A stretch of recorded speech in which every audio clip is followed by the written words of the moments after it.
Welcome back. I hope you enjoyed your meditation.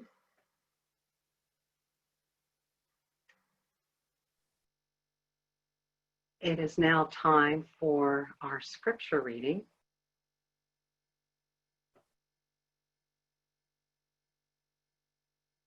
And I have two scriptures today. My first scripture is Matthew chapter 16, verse 19. And I will give unto thee the keys to the kingdom of heaven. And my second scripture is taken from Proverbs chapter 23, verse 7. For as he thinketh in his heart, so is he. Thus ends the reading of the scripture, Matthew chapter 16, verse 19, and Proverbs chapter 23, verse 7. Our scripture lesson teaches us that we have the keys. We have the keys to the kingdom of heaven so that we can manifest heaven on earth with the creative power of our thoughts. We can do so by being the gatekeeper of our mind and exercising discipline by filtering which thoughts we allow into our mind. Because what we think and what we allow into our mind becomes our reality. We are the creators of our world and of our heaven. The master teacher said to his disciples, he will give us the keys to the kingdom of heaven. Now, some believe that this means they have the keys to the ethereal kingdom where they go after they transition from their physical body. I'm going to ask you to look at this from a different lens. In divine metaphysics, we interpret this a little differently. And rather than being a place we go in the afterlife, we believe that heaven is a state of consciousness. It is what is in our mind, how we view our lives, and how we view the world. And we believe we can live in this euphoric state of consciousness while we are still in the physical body. So, one may ask, how do we live in heaven here on earth? We manifest our heaven with our thoughts and by attuning ourselves in meditation to God. We awaken the heaven within us. Scripture says, for as we thinketh in our heart, so are we. These are 10 very powerful words. Our thoughts are the key that open this door. When we contemplate the depth of these 10 words and then practice this principle, it can have a profound impact on our life. It says, as we thinketh in our heart. These are not fleeting thoughts such as, well, someday I'll do this, or well, wouldn't that be fun? But rather, these are thoughts that we hold closely and thoughts that become a part of us. And when we hold them closely, they become our truth. The more power and energy we put into them, the greater chance they have of taking root and growing.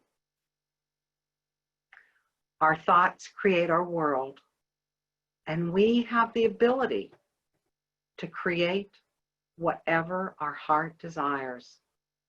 If we can think it, we can create it.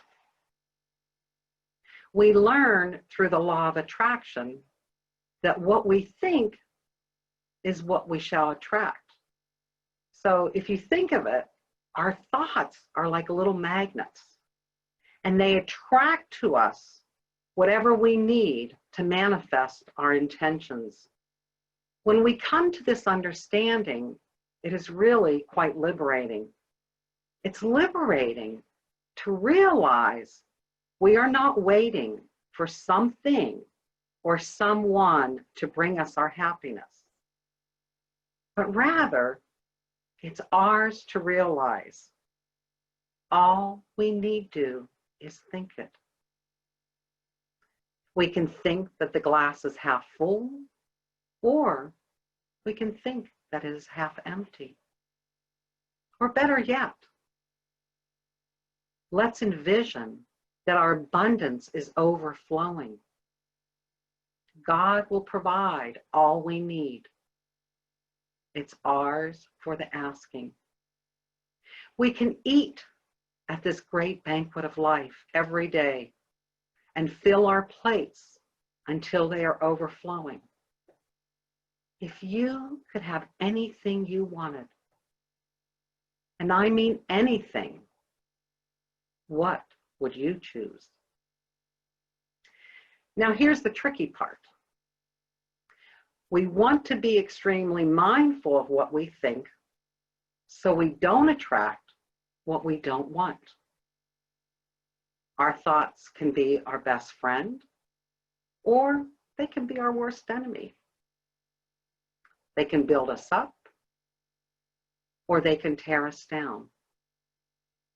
Which is why it is important to be the gatekeeper of our thoughts. We are subconsciously programming our minds regardless of whether or not we are aware that we are doing so. Have you ever thought to yourself, oh, I'm not good enough. I'll never get that job. I am so unhappy. Everything bad happens to me. Well, unfortunately, these thoughts may be attracting an unwelcome outcome. Then we wonder, why did that happen to us? If we want to change the outcome, we first have to change what we think and what we say. When we attach the phrase, I am, to a statement, what are we doing? We are claiming it. We are owning it. I am, two powerful words. If we want to change the outcome, we first want to change the internal dialogue. Perhaps to say, I am going to get that job if it's meant for me. I am happy.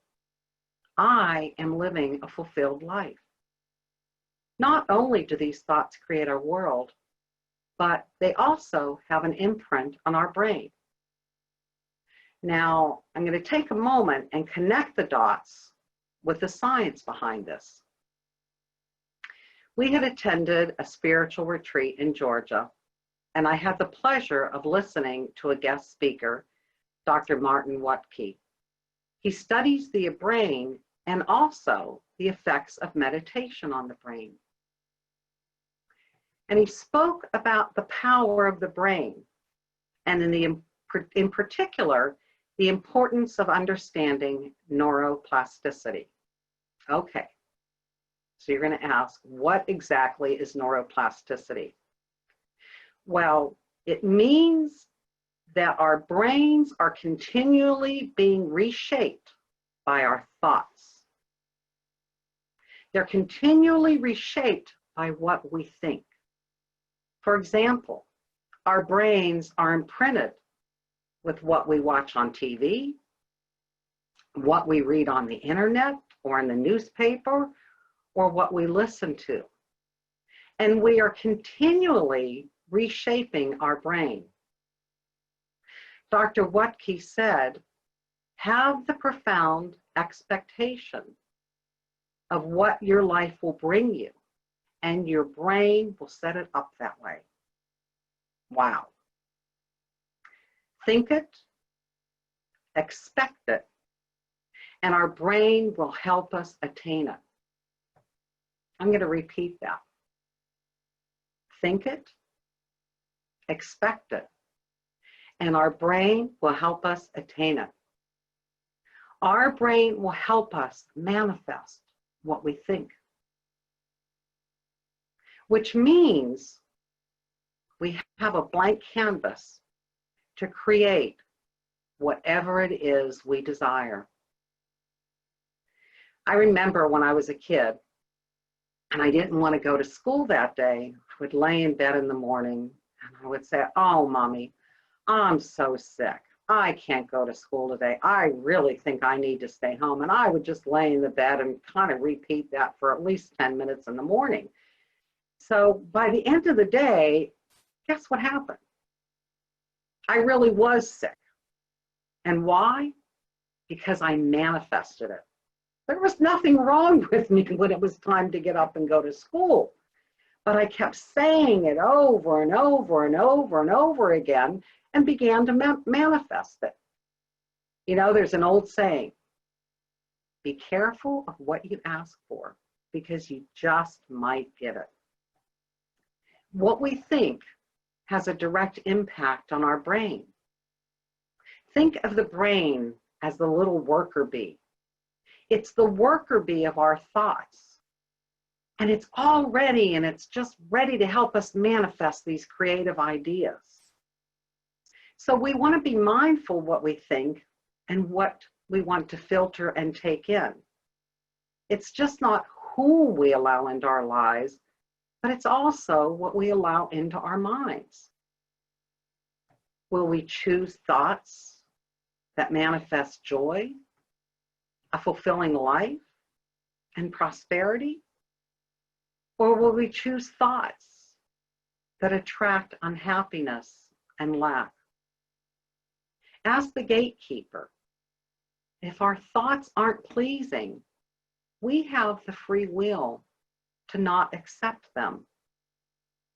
We have the free will to reprogram our mind with what it is we want. It's like an unwanted guest. It doesn't have to stay. For those, now I'm going to go way back. For those who remember record machines, when there was a scratch on the record, the needle would get stuck and it would play the same thing over and over and over again until you got up and moved the needle. And I refer to this as the broken record syndrome. Well, think of it. Similarly with our thoughts, they'll play over and over and over again until we get up and move the needle and move past that particular thought. Interestingly, Dr. Watke also said, some things are designed to hold our brain hostage. For example, politics uses fear to control us. And fear engages that fight or flight reaction in our brain. With everything going on in the world right now, it can be quite overwhelming. So it is even more important to recognize what we are allowing into our mind. In some ways, our cell phones can hold our brain hostage if we aren't careful. And I used to play this game called Candy Crush, and I don't want Reverend Jackson to laugh at me, but I never realized how addicted I had become. When I was playing this game, I was completely tuned out to the world. There are times in the morning on the train that I almost missed my stop because I was completely oblivious to my surroundings. And when I got home at night, instead of engaging in conversation, there I was just playing away on this game and on this cell phone. And then I thought about what he said as I heard him speak that day. And I realized that this game was holding my brain hostage. It had me so engrossed in it. So I quit. and I put it down. Meditation is one of the keys to opening the door to our heavenly consciousness. And as we did this morning, in our meditation, we connect to the source of God. And in doing so, we also connect to our own true divine self. We tune out the world, tune out the cell phones, and we tune in to God. And during the healing meditation, you will sometimes hear us focus the attention, tell you to focus your attention on your third eye, which is located in the middle of your forehead between your eyes. Now, interestingly, again, I'm going to connect the science with this. The frontal lobes of our brain are located around the same area. And the frontal lobes are the CEO of our brain. They are the goal setters, and they help us to plan ahead. So when we meditate, we're actually having a profound impact on the frontal lobes of our brain. Then, at the conclusion of our meditation, it's beneficial to take a moment or two to set our intentions for the day, to verbalize them with a positive affirmation. As I said earlier, when we use the I am statement, we are also making it more powerful. So when you state your I am, state your affirmation, use the I am. I am going to have a beautiful day today. I am the expression of divine love. Whatever your I am is, claim it and hold it close to your heart. We hold the keys to the kingdom of heaven, to this euphoric state of consciousness. As creators of our world, we can manifest whatever our heart desires. All we need to do is think it. Remember, think it, expect it, and our brain will help us attain it. There are no limits to what we can manifest. For as we think it in our heart, so are we. Namaste.